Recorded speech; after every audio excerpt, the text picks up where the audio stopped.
You know, the most powerful truth in the world is that truth, that He loves us. And it's just not microphone talk, it's reality. It's the most real thing you'll ever know in this world. It'll change everything. It'll change the darkest midnight to a sunshiny day. It'll give you hope when you feel like there's no hope, when you feel like you're at the very end and you're in the pit of despair. If you could grasp that truth, He loves us, it would make a difference in your life. Today's talk, I think, is going to have a lot to do with that and whether we understand it or not and how it is lived out in our life. And I really want you to get what we're going to be talking about today. You know, I grew up with a strange tradition. I played football from the age of 7 to 16. I was better than average, not great. Ethan and Ray went on to play college football. I saw Greg Petty here today. Greg played and won a couple of national championships in college. We have another young man, Forrest, who goes to our church, won a national championship playing at Auburn. I played for the Riverdale Blackhawks. Not the same thing. It's just not quite the same thing. Not saying I couldn't have played at that level, but I couldn't have played at that level at all. Anyway, before each game, this is what we would do. And we did this from the time I was 7 until I was 16. I guess they still do it before every game. You would have exercised and done all the things, and the coach would then call you together right before the game. Everybody, either in a locker room or on the sideline, we'd all get together, and we would say the Lord's Prayer. Everybody takes their helmets off, and everybody says the Lord's Prayer. Our Father who art in heaven, hallowed be thy name. Thy kingdom come. And everybody says it together. And I didn't really think much about the words, but we would say it, and then we'd say, and at the very end, for thine is the kingdom, the power, and the glory forever and ever. Amen. And then somebody would say, now let's go kill them or something. And then we'd all just, yeah. And we would put our helmets on, and we would go out, and we would attack. That's how we did it. Now, all of those years, I never really thought about what we were saying. It was just kind of a ritual that we did before a football game. Just like in many churches, they say the Lord's Prayer every week, and they don't say, let's go kill them at the end, but I think that it probably is about as meaningful to many of them because it's just part of what we do. It's just part of what we say. What Jesus was saying in the Lord's Prayer was, these are the concepts that need to be a part of any prayer. These are the essential ingredients that need to be a part of a prayer that's going to be an honest conversation with my Father. That's what He was teaching us.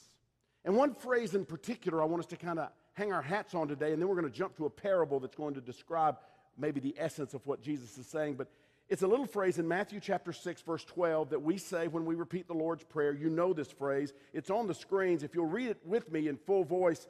And forgive us our debts as we also have forgiven our debtors. Now, I want to talk to you today about that. I want to talk to you today about debt, the debt business, if you will. What does it mean? Because I want you to think about this. What does it mean to have a debtor? Yeah, very much. That's true. What does it mean to, we'll start on a financial level. When you incur debt, who has to pay it off? You do, right? If you incur debt, you have to pay it off. You owe, so you have to pay. Now, if you don't believe this, go into your bank and then ask for an appointment with a bank officer and tell them, listen, the debt I'm carrying, I don't really want to pay it. I don't like it. This is not really for me. This cramps my lifestyle, so I'm just not going to pay it back. They don't like that. They don't like that. When we pray, forgive us our debts, forgive us, God, our debts, what that means is we have a mountain of debt between us and God, and we're asking Him to forgive that debt. But then there's part B of the verse. Because part B of the verse says, forgive us our debts as we forgive those who have debts against us. You see, we haven't just been the perpetrator of sin towards God. We also have people who have sinned against us every day. Somebody you thought you could trust, they hurt you. Maybe they were jealous of you, or they said bad things about you, or they twisted the truth about you. Maybe somebody in business with you cheated you. Maybe somebody in your own family wounded you. It happens all the time. Maybe a parent belittled you, or a spouse betrayed you, or a friend attacked you. We all have been victims of sin. We all have been debtors, and we also have had debt towards us from someone else. So what are you going to do with the people who've sinned against you? That's the essence of our talk. Maybe even you've seen this in church. And what's striking is, in church, often people don't forgive each other. I've seen it for 30 years. I've seen somebody in this section mad at somebody in this section and sit and listen to the words of Jesus week after week after week and never forgive. I've seen people sitting in the same section side by side who have something against the other person that they will not forgive. Well, when we look at the text that we just looked at, there's a huge word in that text, and that word is forgive us as we forgive others. One commentator said this: there's no word in the English language that carries a greater possibility of terror than that little word as in this clause. Forgive us our debts as we forgive those who have debt against us. Well, here's the parable I want us to get into today. This is found in Matthew chapter 18, and Jesus is going to teach us something about forgiving that we don't want to ever forget. Here's what's happening in Matthew 18. Jesus has been doing a lot of teaching, and it spurs a thought in Simon Peter's head, and he says, Lord, I got to ask you a question, and this isn't on the screen, but he says, how many times shall I forgive my brother or sister when they sin against me? Should I do it 7 times? You see, Pharisees and religious leaders of the day said you should forgive 3 times, but he said, if somebody hurts me, how many times, Lord? I'm going way beyond that, 7 times, right? And Jesus said, no, not 7 times, but 77 times. And what he's saying is, don't count it out, Peter. We're talking about you just always have an attitude of looking for a way to forgive. And then he tells this story, a parable that's going to teach a profound truth that many of you need to get today more than anything else. You need to get this truth. Verse 23, this is Jesus' story. Therefore, the kingdom of heaven is like a king who wanted to settle accounts with his servants. As he began the settlement, a man who owed him 10,000 bags of gold was brought to him. Since he was not able to pay, the master ordered that he and his wife and his children and all that they had be sold to repay the debt. Now, first notice Jesus says the kingdom of heaven is like, and he's going to give us a parable. This is what life should be like in the kingdom. When he says the size of the debt, he talks about it being like bags of gold. It's a huge amount. A man owed him 10,000 bags of gold. The New American Standard uses the word talent. It's literally a vast sum of money. In fact, just to give you some comparison, in a whole year, all the taxes collected in Judea and Samaria to go to Rome were only 600 talents. This man owes 10,000 talents. It's the biggest number in the Greek world. What Jesus is saying is there was a man who owed his master $1 zillion. He is saying beyond anything, multiply the biggest number. We're talking about zillions, okay? You've got a king. You've got someone who owes him money. He owes him not a little. He owes him zillions. Now, at this point, already the story has some things happening that the listeners would be kind of zoned into. Number one, how could a slave come into a possession of zillions of dollars? The king must be very generous, very generous. Second thing you think about here is what kind of slave would take so much money from the king and then blow it and not be able to pay it back? That seems crazy to us, doesn't it? That you wouldn't have some kind of a plan in place to pay back this huge debt. The other thing that should jump out to us is the king, who is obviously generous. He's not just letting the debt slide. I mean, he really wants settled accounts. He wants settled accounts. You know something interesting? Matthew is the only of the 4 Gospels, the only one who tells this story. And you know, commentators say the reason it probably impressed in Matthew's mind so strongly is he was a tax collector himself, and he was all about settled accounts. He knew settled accounts were important. This story resonated with him. He made sure he put this story of Jesus' life in his gospel. So the time comes for the pronouncement of judgment, and the king says, sell him, sell his wife, sell his children, sell all they have. Now, this isn't unusual in the ancient world. Imprisonment for debt was very common. Because the debt was so huge, the man and his family would be sold, and not only would they be sold for their lifetime, but their children's children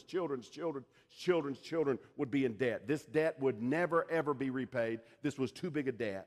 And this would come as no surprise to the listeners. They knew the rule: you owe, you pay. You owe, you pay. You owe, you pay. But then things get interesting in verse 26. Look on the screen. At this, the servant fell on his knees before him and said, "Be patient with me," he begged, "and I will pay back everything." Now remember the size of the debt. This is zillions of dollars. What are the odds that an unemployed slave is going to be able to pay back a $1 zillion debt? Not going to happen. It's a joke. It's like saying, "I will empty the ocean with a teaspoon, just give me time." It cannot happen. It's impossible. It's an insult to the master's intelligence. And maybe the guy is scamming. Maybe he's just desperate. I don't know. It's just his last desperate attempt to get off the hook. And all the listeners know what to expect. They know the rule. You owe, you pay. The owner is going to say, "Sorry, Charlie, you'll never get me the money back that I have lent to you. You're in big, big trouble. You're in deep weeds. It's not going to happen. The axe is about to fall." But verse 27 says something very different. Verse 27 says the servant's master took pity on him, canceled the debt, and let him go. He owed zillions of dollars. He's begging for his life with this payment plan that'll never work. And the master says, "No, you'll never pay me back.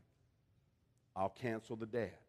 So he releases the man and his family. There's no prison. He forgives their debt, this mountain of debt, this huge sum of money. And it doesn't just disappear. Somebody has to take the loss. Who's going to take the loss? The king is going to take the loss. This is a radical new system. Jesus is saying something they have never heard before. You owe, but the king is going to pay. You owe, but the king will pay. I owe, the king will pay. It seems crazy. I'll take the hit. I'll suffer the loss. I'll pay the whole price so you can go free. I owe, or I'll pay the price that you owe. Imagine the guy going home. Imagine his wife is not going to lose her house. The kids won't have to spend their lives in prison. They have their lives back. There's no debt.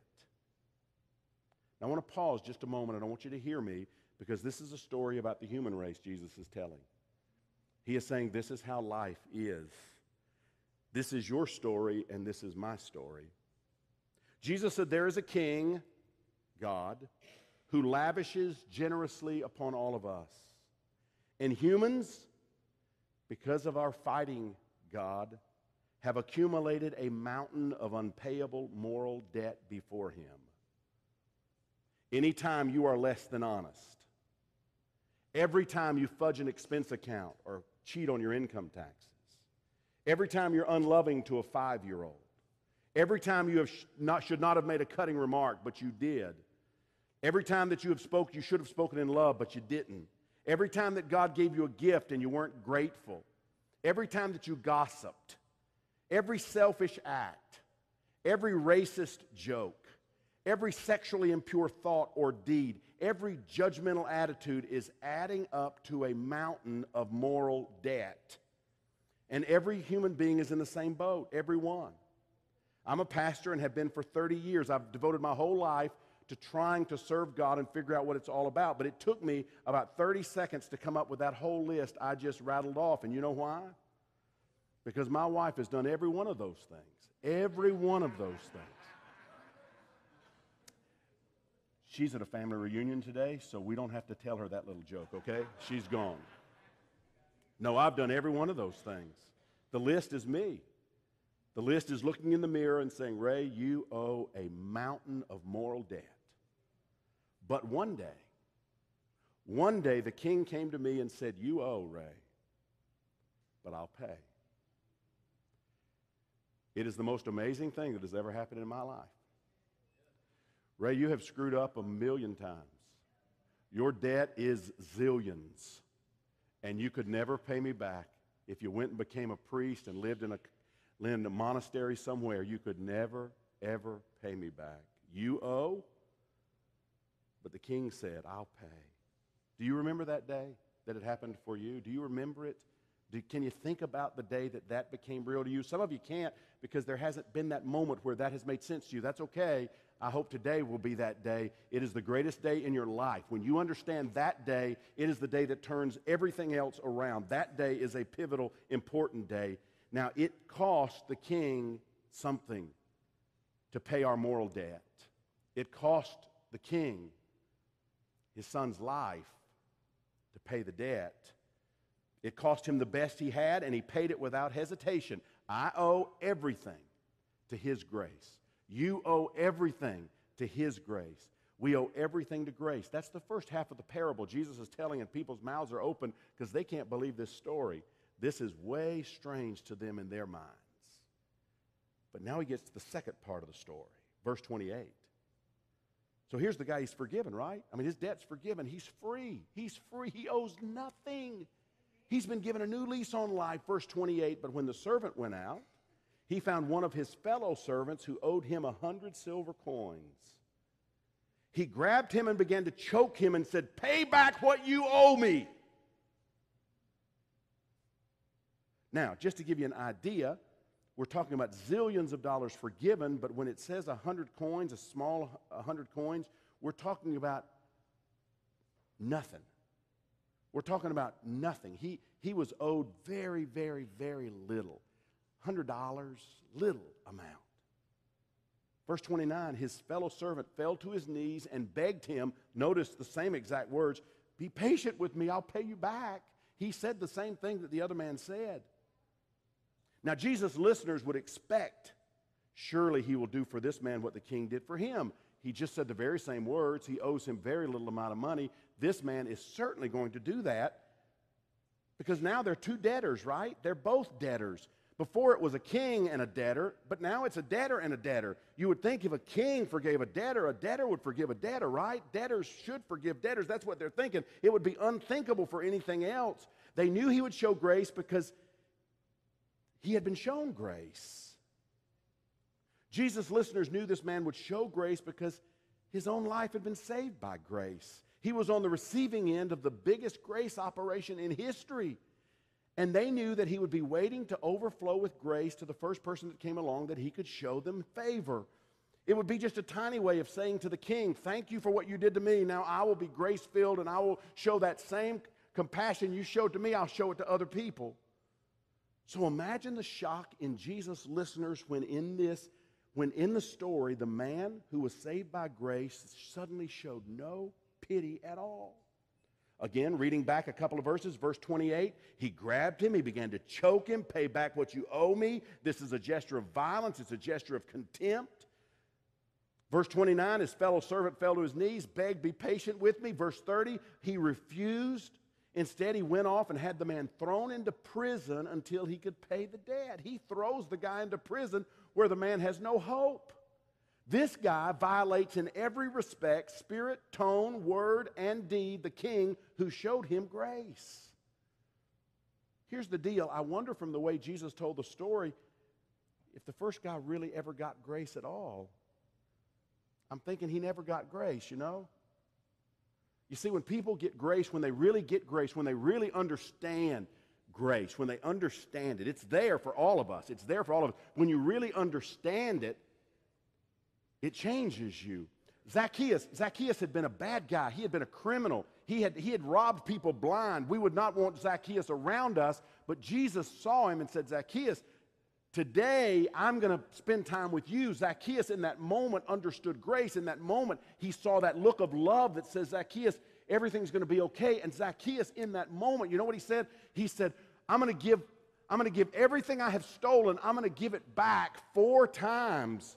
And half of what I possess, I'm going to give to the poor. Zacchaeus in a moment understood grace. If you understand grace, y'all, this is not something you learn in a class. It's not something where we say, okay, if you understand grace, then you will do A, B, C, D. No, if you understand grace, it happens. This is how you live. This is what you do. If you really understand it, if you don't understand it, if you just go through the rote of trying to learn the stories and then live out the life, it doesn't work.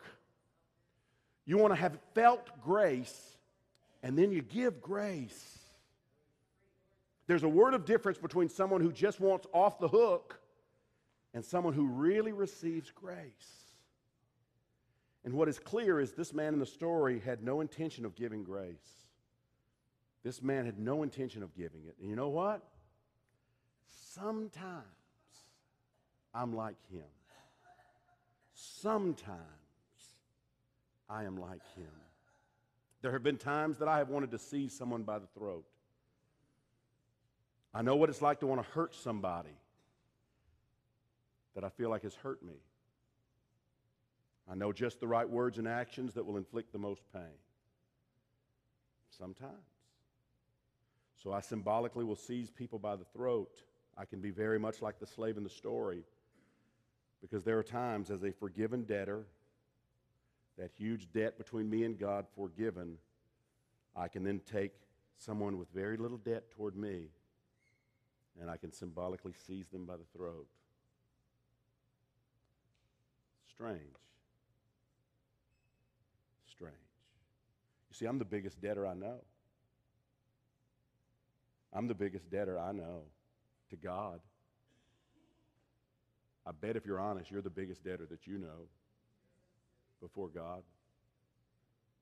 And then someone comes along with an infinitely smaller amount of debt, and we hold them. Verse 31. When the other servants saw what had happened, they were outraged, and they went and told their master everything that had happened. Now, why does Jesus say that the other servants were distressed? Way back, the first verse that we went through in this story, way back at the top, remember, the Bible says the kingdom of heaven is like. Jesus is saying in the kingdom, this is what it's like. In the kingdom, those in the kingdom who have experienced grace, when we see something like that, someone who has admitted that they have, or we know that they have been forgiven great debt, when they don't extend grace to others, it grieves us. We can't even imagine it. He says the people in the kingdom, they can't even imagine it. They can't even imagine it. Funny how, though, it still goes on in churches, families, neighborhoods. Pretty cool to have some people say, you know, this isn't right. This isn't right. That's what the people in the kingdom did. Verse 32, they tell the king, so the master then calls the servant in, and he says, you wicked servant, I canceled all that debt of yours because you begged me to. Shouldn't you have had mercy on your fellow servant just as I had on you? You didn't get it. It didn't penetrate your heart. You have badly misunderstood me, my friend. You thought grace meant I was fuzzy-minded, that I was incompetent maybe, that I didn't know about settled accounts. And that is not true of me, the master says. You thought that because you were in with me, you could be that same old hurtful, self-centered, unforgiving person you were before. But you were sadly mistaken. You were sadly mistaken. You were shown forgiveness, but you won't give it. You were granted mercy, but you won't bestow it. You were showered with love, but you won't extend it at all. You were offered the economy of grace, and you have chosen the economy of vengeance. Fine. Fine, you can have it your way. Verse 34, in anger, his master handed him over to the jailers to be tortured until he should pay back all he owed. And then one of the most frightening verses in the Bible, verse 35, this is how Jesus says, this is how my heavenly Father will treat each of you unless you forgive your brother or sister from your heart. I don't know of a more fearful verse. I don't know of a more fearful verse than that verse. This is how my heavenly Father will treat each of you unless you forgive your brother or sister from your heart. I don't know how Jesus could make it any clearer. Forgive us our debts as we forgive our debtors. Maybe it's a father that you need to forgive, or a mother that you need to forgive, or a child that you need to forgive, or a sister, or a brother, or a wife, or a husband, or someone who has hurt you in business, or someone who has robbed from you. I don't know, but pretty heavy-duty stuff. Now, let me say just a word about forgiveness. Some of you don't know exactly what it means. It does not mean to excuse wrongdoing. It does not mean that you have to tolerate wrongdoing. It doesn't mean that you have to do what the other person wants to do. It doesn't mean that you have to walk hand in hand with the other person again. I'm not saying any of those things. It doesn't mean that you have to put up with that which doesn't need to be put up with. It does not mean allowing behavior to go that should be confronted. It doesn't mean any of those things. It doesn't mean you have to reconcile. It doesn't mean any of those things. There is a difference between forgiving someone and reconciling with someone. Somewhere on your outline, just write this, okay? This will be the one thing I want you to write. Write this on your outline. Forgiveness means you give up the right to hurt them back. And you wish them well before God. That's what it means. Forgiveness means you give up the right to hurt them back. And you say, God, I pray that you will bless them. I pray that you'll help them. And God, I'm not trying to punish them. I don't want to punish them. I'm not God. I'm going to give up the right to try to hurt them back.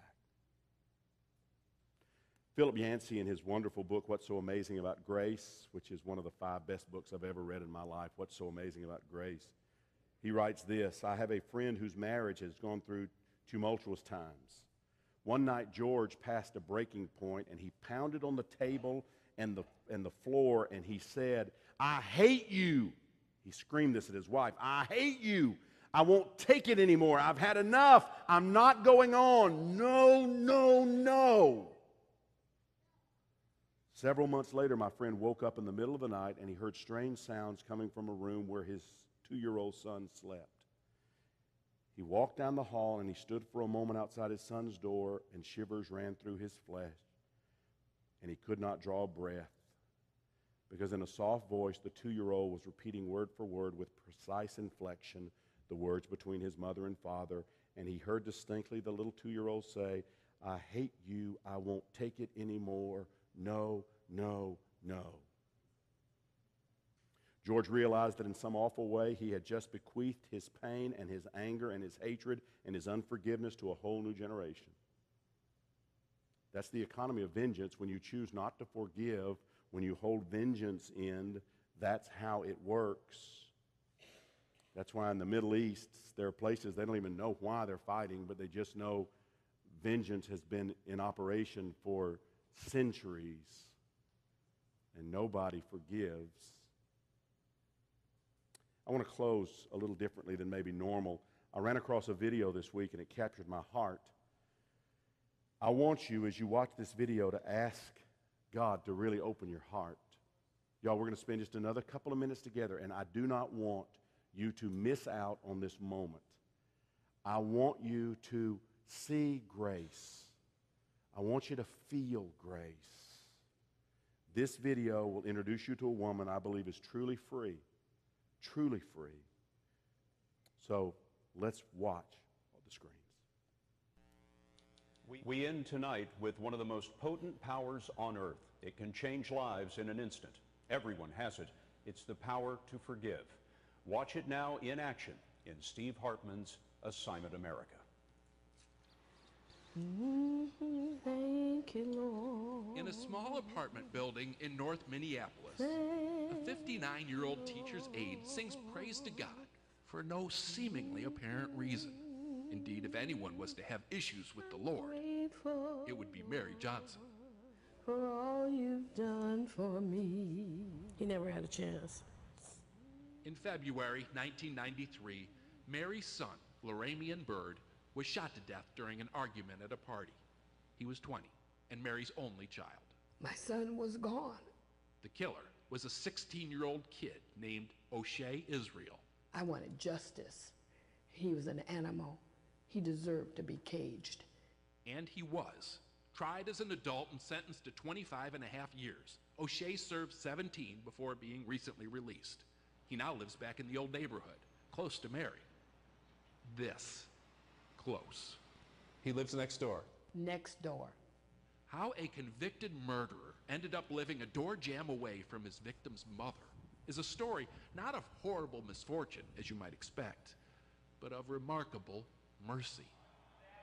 A few years ago, Mary asked if she could meet O'Shea here at Minnesota's Stillwater State Prison. As a devout Christian, she felt compelled to see if there was some way, if somehow she could forgive her son's killer. What'd she say to you? I believe the first thing she said was, look, you don't know me, I don't know you, let's just start with right now. And I was befuddled myself. O'Shea says they met regularly after that.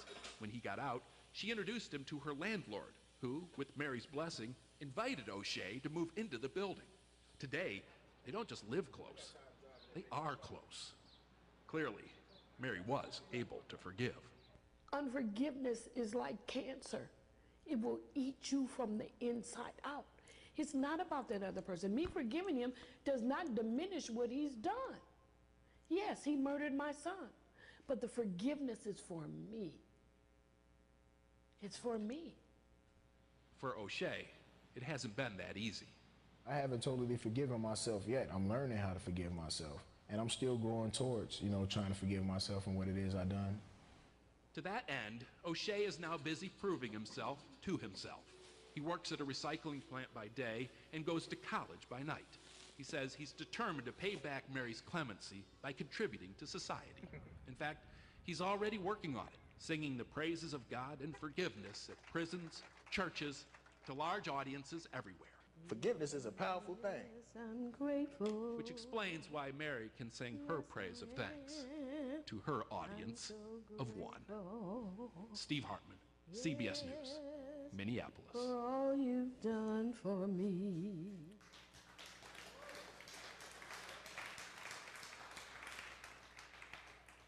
As I watched that this week, I wondered over the last 2,000 years how many marriages might have been changed, or how many friendships might have been able to come back together, or how many people would have stayed in church together. Might they known a little bit of the grace that this beautiful woman knew. She was very, very wise. I think the Lord maybe has some work he wants to do in our hearts, and so I want to close. I want to close by you staying in your seats.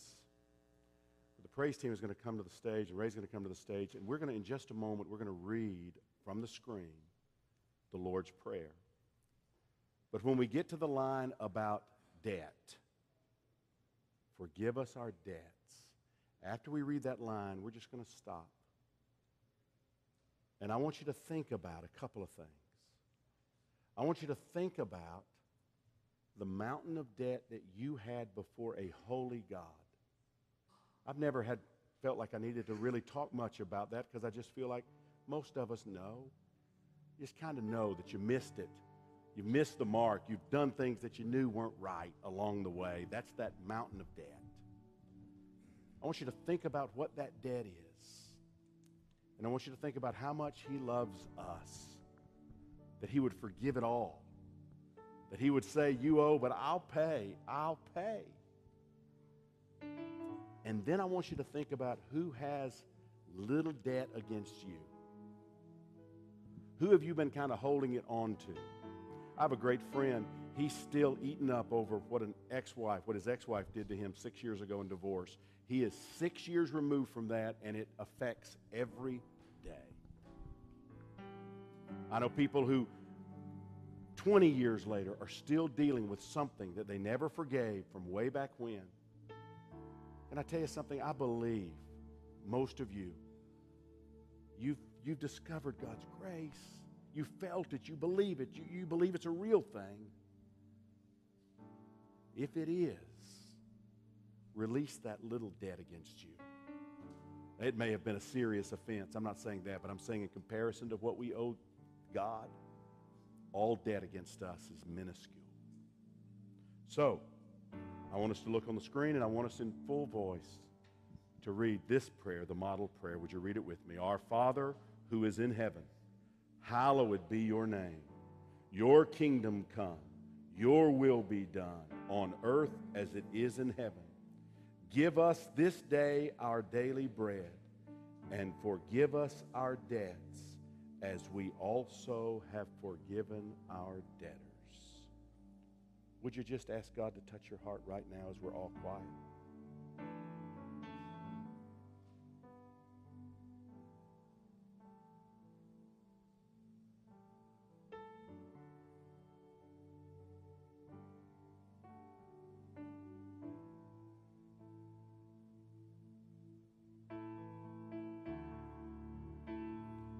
really want you to let the Holy Spirit move in your heart. Maybe you have a really deep hurt. Maybe there's a pain in your heart that's so deep because of a mom or a dad or a brother or a sister. There's something inside of you that you've just struggled with so much. You want them to pay. You want them to pay. But you know you need to forgive. There was a mountain of debt between you and God, and it's only grace that makes it go away. So you can't withhold grace from someone else. Or could you say, maybe if you don't even feel like you could forgive, could you say, Lord, I want to learn how to yield my life to you. I want to learn what that is. I'm not there yet, but I really want to learn.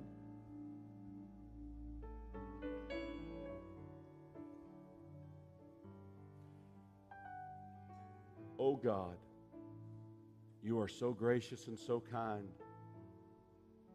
You have forgiven our debt, every bit of debt. And it's been a mountain full. And maybe our debt looks different, but we all have it. And you said, forgiven. I'll pay. You don't have to pay. I'll pay. I'll pay. But you expect us, if we really understand what that means, you expect us to in turn look at people around us and forgive them. And we're reminded of your words as your hands and feet were being nailed to a cross when you said, Father, forgive them, for they do not know what they are doing. Oh God, help us in Jesus' name. Would you join the praise team as they sing?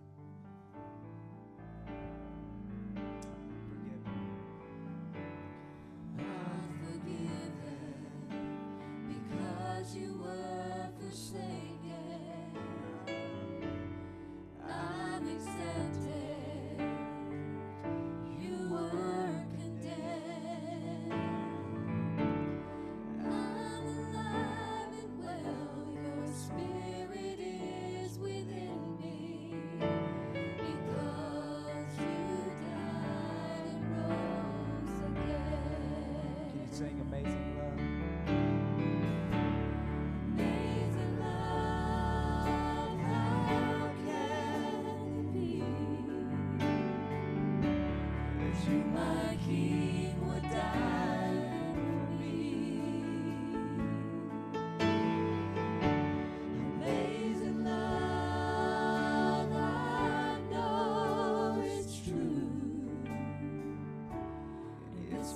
Joy to honor. Sing Amazing Love again. Sing it. Amazing love, how can it be that you, my King, would die for me? Amazing love, I know it's true. It's my joy. It's my joy to honor you in all I do. I honor you. God, we love you. We are forgiven. We're free. And God, that's good news. Golly, for everybody here, that is good news. As we go throughout this week, God, we just want to live our lives that's honoring to you. We love you so much. We pray all these things in the precious, powerful, the forgiving name of Jesus. Amen. Amen. God, we love you so much. Thank y'all for joining us this morning. You're dismissed. Remember, if you do want to give electronically, you can do that in the back. You can do that now. God bless you guys. Have a wonderful